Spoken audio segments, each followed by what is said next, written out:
He's still going to stick to his old guns. Look at the back line. Who was it? Matt Beasler, Omar Gonzalez? Why not put Hedges out there? Why not put somebody different to see what you have? Because at the end of the day, what does this Gold Cup accomplish? Absolutely nothing. Yes, they lift the trophy, and it rejuvenates. Bruce Arena is better than Klinsmann. Blah blah blah. No, it doesn't. Because at the end of the day, you still have these World Cup qualifiers, and the World Cup qualifiers coming up are not easy. No, they play Costa Rica September 1st here in the United States. That will be decisive because guess what? Costa Rica are ahead of them in the standings.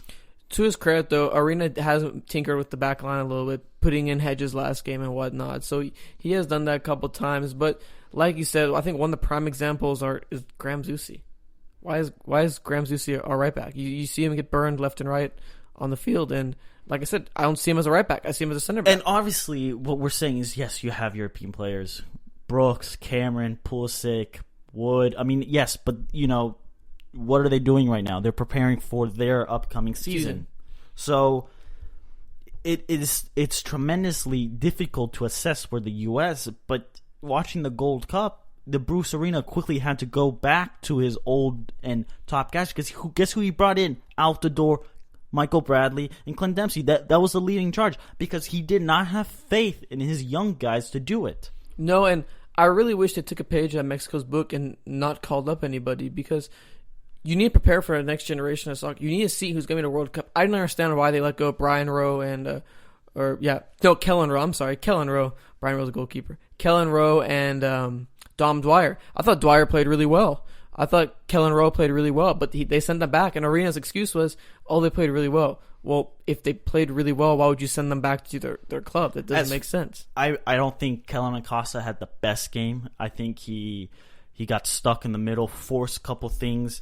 I don't think he has a good partnership with Michael Bradley. Yeah, that's the only partner that Michael Bradley can have, in my opinion. And I think that's going to be the partner when he goes to the World Cup. It's great that he had the experience of being out there, but he's one of the few bright spots as being a youngster that you can see. Him and Pulisic, that could be the cover of the U.S., but who's leading the attack? Who do you have? Jordan Morris? I don't think he's ultimately going to be able to do the greatest job being as far as attacking force when you're having to play, I don't know, maybe Italy in a World Cup group game, or Chile, or an African team, or Japan, or South Korea. Because ultimately, the Gold Cup, yes, Costa Rica did make it to the quarterfinals of the World Cup in 2014. That's an amazing accomplishment. But what people need to understand is that the U.S. cannot assess themselves against Costa Rica. Who do they assess themselves against?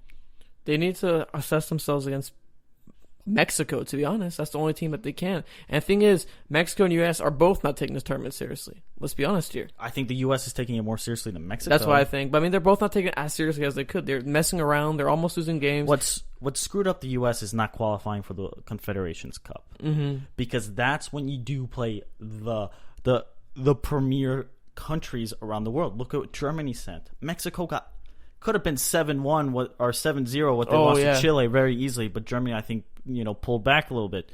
So going forward, the United States will still continue to struggle with whatever has plagued them in the last generation of soccer players, and that is creativity. Christian Pulisic, Kellen Acosta, as far as young, upcoming players, yes, they are the bright spot, but figure out who's going to be your next goalkeeper. Figure out who's going to pair that back line. Who's going to lead the charge? Because you cannot rely on Michael Bradley, Clint Dempsey, Josie Altidore, and Omar Gonzalez and Timmy Howard. Because that ultimately, they're just going to age. Yeah, and if you wait too long to transition, you're going to fall apart, and you could be stuck for 6 years. Definitely a World Cup where you're going to miss out on. Yeah, I mean it's gonna be really interesting to see. I mean, they have to try to evolve from this dynamic of relying on these older players. And like I said, I just feel like they're stuck in some weird transition phase, and I don't know what to even call it because it's not a rebuild, and it's not like they're just there. You know what I mean? Oh, absolutely. But, the U.S. is definitely going to be a conversation on this show. Oh, so for there's sure. Plenty more to come. Our name is Uncle Sam's Soccer Podcast. How's USA not going to be a exactly. topic of conversation? The Gold Cup final is Wednesday. Yep. USA will play either Mexico or Jamaica in Santa Clara. Yes, so watch for that. Up next is Walker Zimmerman. he will be joining us to discuss a bunch of things, so stay tuned.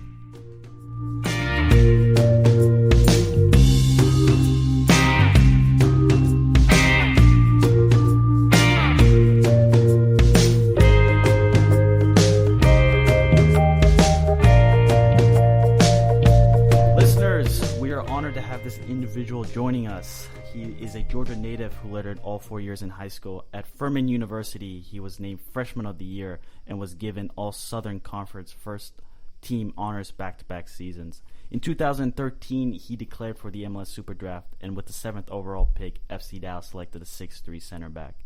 He made his FC Dallas debut May 11, 2013 against DC United, and 2 weeks later, he made his first ever start against San Jose. Earlier this year, in a friendly against Jamaica, he made his first appearance for the Red, White, and Blue. Today, he's a defensive cornerstone for one of the best teams in MLS and CONCACAF.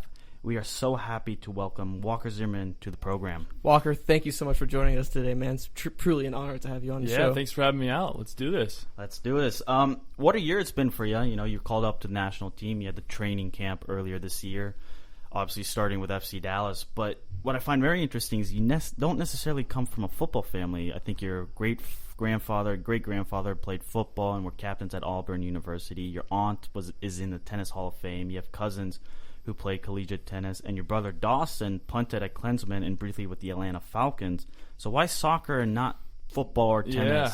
Well, I guess just growing up, I kind of played everything. So I played basketball and baseball as well as soccer, and I love those sports. I love pretty much anything competitive. It can be the simplest of games, and I'm going to have fun doing it. So I'm just a gamer, and then about 7th or 8th grade, I had to make that switch over to soccer full-time. It was when I first got called into the U14 national team, and since I'd always wanted to be a professional athlete, I think I realized at that point that in order to get to where I wanted to go, I'd probably have to just drop the other two sports and go solely with soccer. Were you always interested in other sports before the age of 14? Like, were you growing up in Georgia? Were you a Braves fan, or Yeah. So I was definitely a Braves fan. I enjoyed rooting for them. The Hawks is the hometown basketball team, right. But I'm a big LeBron fan. So, oh, really? So I actually root against my Hawks. I go for the Cavs. You a little bandwagon, huh? Well, I mean, when LeBron went to the Heat, I was a Heat fan, and when we went back to Cleveland, I was a Cleveland fan. So I'm pretty loyal to him. But yeah, I mean, I grew up basically watching and playing every sport. We had a pretty athletic neighborhood street that I lived on, and so I was the youngest of everyone, and so we always just grew up playing any sports outside in the yard, on the basketball court. So that just kind of was my life, was playing pickup sports with the neighborhood kids growing up. Awesome. Let's go back to when you were 15 years old and you found out that you had Sever's disease. And for those who don't know what that is, it's when the heel grows the bone grows too fast for the heel, and the heel can't keep up. Mm-hmm. And that knocked you out 3 months. Yeah. So then you came back after that injury, and you were like, okay, I'm gonna come play. I'll be fine. And then you broke your foot, basically, your metatarsal bone. How did you come back from that? Because look, if that's me, I'm like, okay, I'm done. I'm retiring. I'm good to go. Like, I'm gonna head out. Well, so I mean, in hindsight, it was awesome that I actually had all those growing pains, because when you grow 6 inches in a year, I mean, that kind of helps you become a center back, right? So, I mean, I'm thankful. Yeah, I'm thankful for those inches that I gained through that process, because it definitely helps being 6'3" and being a center back. So I knew at the time. I mean, a lot of people at that age, 9th grade year, 10th grade year, everyone's growing. You're kind of adjusting to your body. Not me, man. I didn't grow. So yeah. Well, most people. Most people. So yeah, it was just a season of where I knew that it wasn't going to be the end for me. It was just a time where everyone was going through growing pains, and I had to have my fair share. So I don't think I ever got down in that time, and it was obviously playing through a lot of pain. But yeah, I mean, I think I knew the whole time I would bounce back from that. And did you have, growing up, obviously in America, where soccer was always, I guess now we would call it fifth, or even maybe top three, depending on where you go geographically. But did you have a club that you supported? What drove you to soccer? Yeah. Besides, getting called up to national team. That's a good question. I mean, I think always, growing up, and even still today, I definitely watch my fair share of other sports. It's not like I'm sitting at the TV as a kid watching soccer. That wasn't the case at all. I was big football fan. I loved to watch, Auburn growing up, and then Clemson once my brother went there, and loved watching the Falcons. And I just grew up watching everything else, and so it's kind of funny now because now it's like I'm watching a lot more soccer because I need to learn more about the game, and obviously watching a lot of MLS games, do some scouting on my own. But yeah, growing up, I really did not watch that much soccer. Where my friends would be keeping up with the EPL, I really didn't.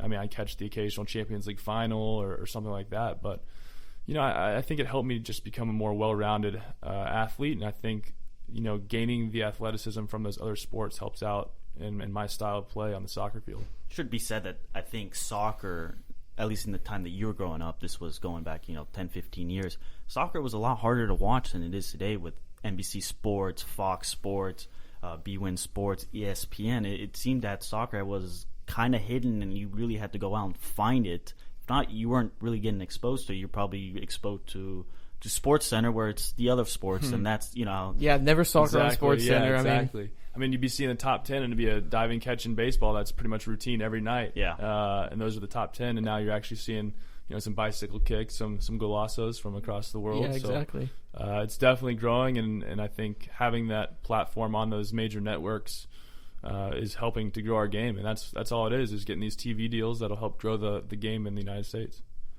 In college, you had excelled quite well. You had the honors given to you, and then in 2013, you were one of the top draft picks. FC Dallas had selected you at 7. What was that feeling suddenly becoming a professional athlete and accomplishing the dream that you had years ago? It was definitely a special moment, and something that, it's the turning point of every player's career who makes it professionally. Is like it's the culmination of a youth career, and you're stepping into kind of what is your profession, and that's being a professional footballer. And so for me, it was kind of that moment where it's okay, like now you're here, and now you made it. This is your job now, and now the hard work really begins. Walker, let's take a step back and let's go into your personal life a little bit. Looking through your bios, looking through your social media, you have Bible verses posted everywhere, and you are really strong in your faith. Your father was a minister for 21 years. And you also were a youth leader as well. How did you balance being a youth leader and a professional athlete? Because, like I told you off the mic, not many youth leaders are professional athletes. There, and in this time and age, a lot of professional athletes are looked at as superiors. So, what's the most challenging aspect of being a youth? When you were a youth leader and a professional athlete?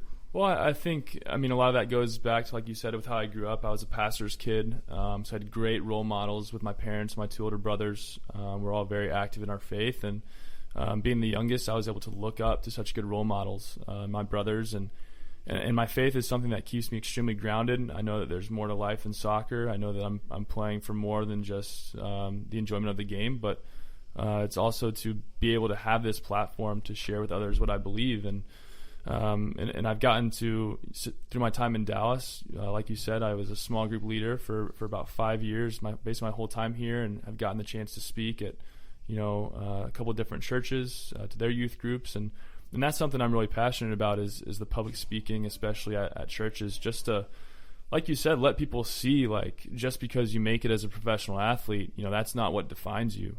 And so it's good to just be that example and hopefully be that role model to those kids and let them know that kind of whatever it is that they want to do and whatever profession they want to have, that's not what defines them, and that's not the biggest or most important thing in their life. Was it challenging to keep your faith in the professional in a profession where party, is common, and it's something that you see all the time on social media, especially in soccer? You look at all around the world, it's party, party, party. Was it challenging stepping into an environment like that? There's definitely a lot of temptation that comes with this life, and like you said, a lot of parties, a lot of events. But for me, I think it was important that I was so grounded and not kind of, I wasn't tempted to drift this way or that, because I had a strong understanding of who I was, and I'm really thankful for having, a youth life where I had the chance to become grounded and had great examples that kind of solidified my beliefs.